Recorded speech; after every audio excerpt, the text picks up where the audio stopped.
Okay, welcome to my vlog, Masters to Vlog, Masters and Self-Study. Meron tayong disclaimer sa bandang huli ng ating video. So sa part 4 na to. Okay, kung ano man maging kababagsakan ng part na to, susulit ko na lang sa description. Tuloy natin dito sa trigger na tayo. Yung last natin, dito tayo nahinto. Kasi mahaba na masyado yung video, kaya kinato. So ito, naka-generate tayo ng 1 kHz na sine wave. Yan. Then, pag in-adjust natin yung times natin, ayan, ayan, nagbabago siya. Discuss natin yun, itong portion na to, yung position ng horizontal natin, tsaka ito, yung adjustment ng period natin, time period natin. Ito, nakikita nyo rito is 1 milliseconds. Zoom in nyo na lang to. So, ayan, 500 microseconds. 1 milliseconds.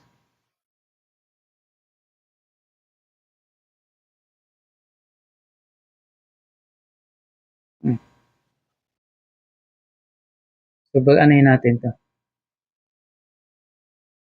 Okay, discuss natin to. Yung time natin. Itong vertical line na yan is nagdi-divide yan sa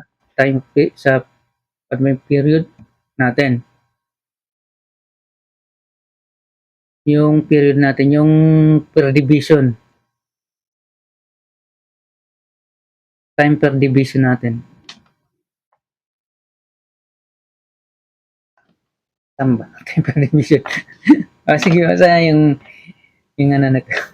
Hindi ko maano kung period of time. Okay. So, para makita natin, gagamit tayo ng generator para mailiwanagan natin yan. Ito, lagay natin sa square wave para mas malinaw pa. Gawin natin ang square wave. So, ayan. 1 kHz ang generated natin. So, lagawin natin ng 1 Hz lang para mas maganda uli. Mas maliwaliwanag. Hindi tayo nakakalito. Ay, 1. Tapos burahin natin to 0. 0 natin. So, 1 Hz lang ginawa natin ha. Imamatch lang natin doon sa period natin. Sa per division natin. Lalagay natin sa 1 seconds. 1 seconds per division. 20. Ayan, 1 seconds per division natin. Para makita natin. Pause ko natin ha. Stop natin. Okay. So ito nakikita natin is naka yung yung division natin, yung per division natin is 1 seconds per division. Ito, nakaset siya ng 1 seconds per division. Bali ito 1 seconds, 2 seconds, 3 seconds, 4 seconds, 5 seconds. Yan. Bawat line na yan, vertical line na yan is 1 seconds natin. Meron tayong negative position sa positive position natin. Ito yung position natin na naka-asterisk siya. Kasi hindi nakalitaw yung pinaka-position natin, yung arrow position natin dito. Mamaya papalitawan natin yan. So, tingnan natin yung isang cycle is, ayan, doon. Yung mula dito sa ano na 'to, ito, mula rito, yan, isang cycle. Puwede ka rin mag-umpisa dito sa isa. 1, negative, positive, hanggang dun. Naka-isang cycle ka na. Wala 'tong suma, naka-freeze kasi, naka-ano kasi. Ayan. 1 cycle per seconds. I-run natin. Lagyan natin 'to, gawin natin ang frequency natin para makita natin yung generated frequency. Yung nababasa niyang frequency.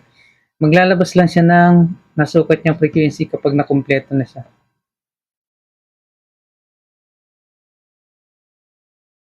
Ayan. Ay, ito, 1 seconds. Pag nakumpleto niya ng screen, tsaka niya maglalabas ng yung na-measured niyang frequency.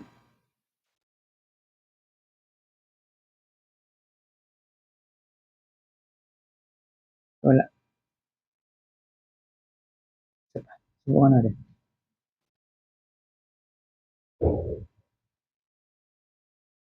Ayun, 1 hertz.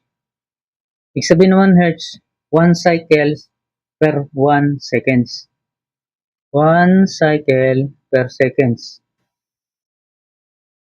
Okay, lagyan natin to ng cycle ulit para yun. Okay, 1 cycle per seconds. In-assign natin yung function nito sa 1 seconds. Ito yung measured value na nakikita niya. Hindi na kayo magsusuma.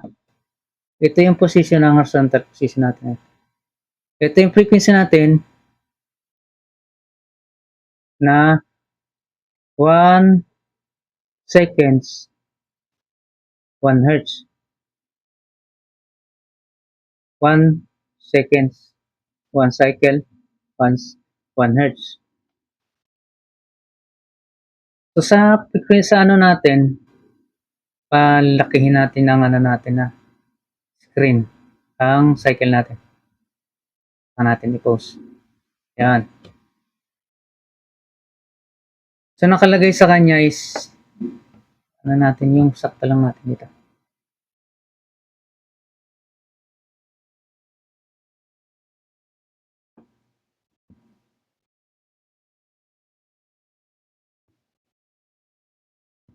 Eh ano natin, i-capture natin.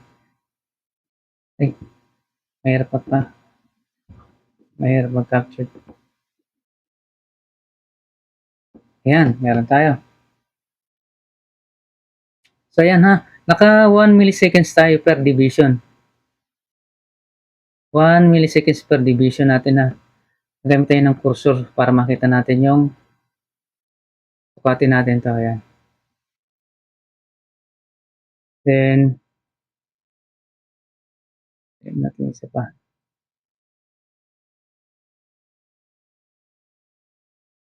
Makikita natin yung frequency natin is 1 hertz. 1 hertz yan. 1 cycle per seconds. Yung division natin is 1 milliseconds. 100. So, bawat division natin is 1. Bilangin natin to ha. 1, 2. Ito hindi natin sasama. 1, 2, 3, 4, 5. Tapos i-atras lang natin ng konti kasi hindi natin marireposition yan. Naka-stop yan. Bali, imaginary natin, lagay natin to, adjust natin dito yan. Yung dilaw na to, adjust natin dito. Tapos ito, ma-adjust din yan. So, 100, 200, 300, 400, 500, 600, 7, 8, 900.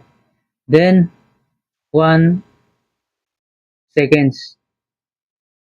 1,000 na 1,000 milliseconds is equivalent ng 1 seconds. Ayan, time natin. Yung period of time natin is 1 seconds yan na. Ang frequency natin is 1 hertz, 1 cycle. Ang 1 cycle is 1 hertz natin. Equivalent ng 1 ang 1 cycle equivalent ng frequency natin. So ito, nag-generate siya ng positive. Tapos ito nag-generate ng negative. Then positive ulit, nag-swing siya. So ito ang function ng oscilloscope natin. Dito natin makikita ang kagandahan ng oscilloscope kaysa sa tester natin. Itong voltage na generate ng generator natin ay binabasa ng oscilloscope per period of time. Halimbawa, umakyat siya, mas mabilis na umakyat ang voltage natin bago pa basahin ng oscilloscope, kaya nagkaroon siya ng mabilisang pag-akyat ng voltahe natin. Ayan, mas mabilis yung pag-akyat ng voltahe kaysa doon sa pag-reading ng oscilloscope natin. Yan, ganyan. Nabasa niya mula dito sa halos 0 seconds natin. Sunod niyang binasa is nandito na siya, yung voltahe. Then, ito, nag-stay yung voltage na generate ng generator ng 1.8 volts. Then, itong scope natin, binabasa niya yon per period. Kaya naipa-plot niya yung voltage niya. Continuous niyang ipina-plot yung 1.2 volts. Pagdating sa mga 500 milliseconds, ay nag-drop siya ang generator natin ay nag-drop ng negative volts. So, biglaan siya. Kaya biglaan siyang nag-drop, kaya nagkaroon ng square wave. Ayan. Tapos nag-stay yung voltage siya sa negative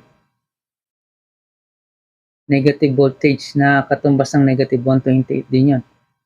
Kasi square wave yun. Nag-stay siya yung supply natin, then ipinaplot ng oscilloscope sa screen yung nababasa niya, yung voltage. Yun yung sample rate. Kumukuha siya ng sample voltage. Tapos pinaplot niya sa screen, kaya nakikita niya, nababasa niya sa screen as plotted line. Ayan, pinaplot niya yung voltage niya. Ginagraph. Kumbaga sa ano po yun, yung papel na may green na ganyan, pinaplot niya yan, yung voltage na nababasa niya. So, i-run natin. I-run ulit natin. Stop natin.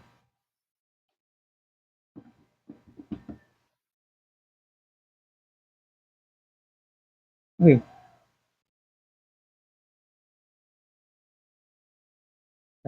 Ayan, run ulit natin. Ngayon, mag-generate tayo ng sine wave. Ito, gawin natin sine wave.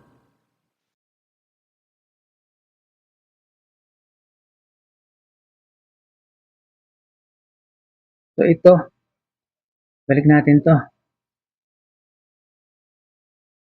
So, makikita nyo to. Ay. O, ito. Ang pagkakaiba ng square wave sa ano na to, sa sine wave, is ito naglalabas pa rin at ito ng generator natin ng changing voltage. Kaya lang, mabagal to magbago ng voltage. Dahan-dahan siyang nagbabago ng voltage. Yan. Dahan-dahan na umaakyat ang voltahe nito. Itong generator natin umaakyat ng dahan-dahan. Bumababa ng dahan-dahan. Hindi siya mabilis ang pagbaba.